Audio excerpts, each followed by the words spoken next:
పెట్టకపోయినా మీరే కూడబెట్టుకుని ఉంటే వానికి ఇచ్చో చీర కొని నువ్వు పెట్టినట్టు అని చేయరా అంటాం. పుట్టింటి ఇజ్జత్ ఎవరని తీస్తారా?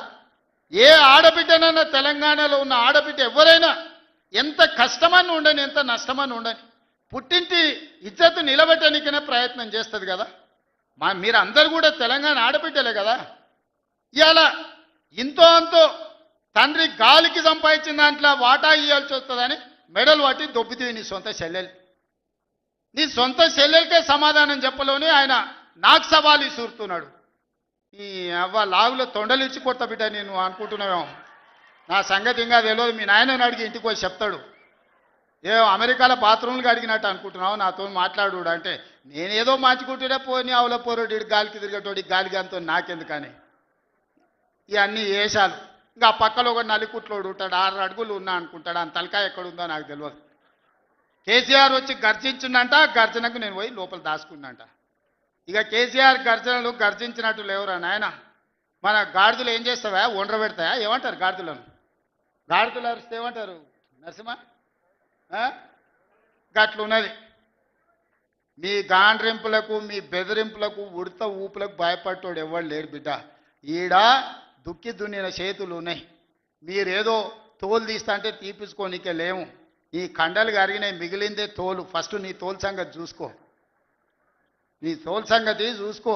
ఊర్లో మాకు తెలుసు, ఊర్లల్లో నాటుకోళ్ళు ఉంటాయి కదా, కోని కాల్చినాక మనం మంచిగా కాల్చి తోలు తీసి పసుపు పెడతాం కదా, మంచిగా తోలు తీసి పసుపు పెడతారు బిడ్డ మా కొడంగల్లోళ్ళు. నువ్వేదో తెలివితేటలు అనుకుంటున్నావు. ఈ తమాషా మాటలు, ఈ అతి తెలివితేటలు కట్టిపెట్టుకో. ఎన్ని ఎలక్షన్లు జరిగినా సిగ్గు లేకుండా అన్నిట్లలో డిపాజిట్లు పోతున్నా, బండకేసి కొడుతున్నా బుద్ధి రాలే. ఇప్పటికైనా మారుండ్రి. నాకేం లేదు, మీరు అట్లుంటేనే మంచిది. ప్రజలు చీత్కరిస్తారు, చీదర కొడతారు, లాస్ట్ దేనికి వనికి రాకుండా పోతారు. కాకపోతే ప్రతిపక్షమే లేదు తెలంగాణలో అని బయటకు పోతే ఇజ్జత్ పోయేటట్టు ఉన్నది. అదొక్కటే నా చింత. అందుకే మిత్రులారా, మంచిగా చేయండి. వేదిక మీద ఉన్న పెద్దలకు, మా మంత్రులకు అందరికీ నా సూచన, గ్రామాలలో సర్పంచులు వచ్చారు, అందరినీ కలుపుకోపోండి. గ్రామాల అభివృద్ధి జరిగినప్పుడే తెలంగాణ అభివృద్ధి జరుగుతుంది. ఇవాళ తెలంగాణ అభివృద్ధి చేసే బాధ్యత మనది.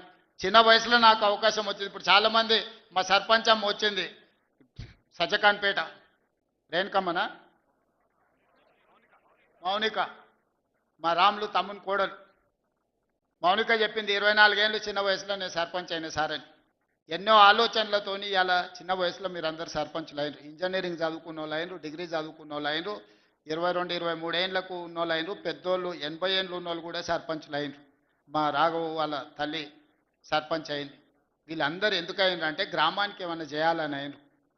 మరి వాళ్ళ ఆలోచనలు వాళ్ళ గ్రామానికి చేయాలన్నదాన్ని మనం ఈరోజు పూర్తిగా సహకారం అందించాలి వాళ్ళకు. వాళ్ళందరినీ కూడా వాళ్ళ ఊర్లలో ఏం మాట ఇచ్చిండ్రో ఆ పనులు మనం చెయ్యాలి.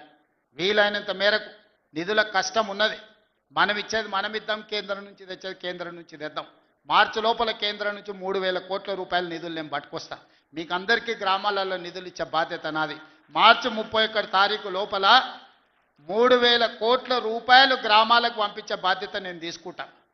ఆ నిధులు దుర్వినియోగం కాకుండా మంచిగా ఖర్చు పెట్టుకుని మంచి పేరు తెచ్చుకోరు.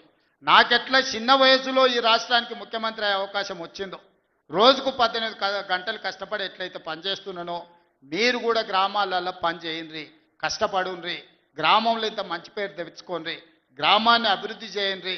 నా వైపు నుంచి పూర్తిగా సహకారం ఉంటుంది. మళ్ళీ 2029లో ఎన్నికలు వచ్చినప్పుడు ఎవరి లెక్క వాళ్ళు చూసుకుందాం, ఎన్నికలు వచ్చినప్పుడు చూసుకుందాం.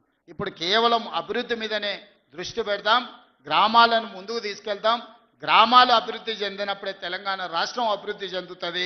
ఆ విధంగా ముందుకు వెళ్దామని మీరందరూ సిద్ధమే కదా? గ్రామాలను అభివృద్ధి చేయడానికి మీరందరూ సిద్ధమే కదా? ఇవాళ మా పోలీసు వాళ్ళు చెప్పినా కానీ మరి ఏమైందో, గెలిపించిన వాళ్ళు ఏమో బయటూరు,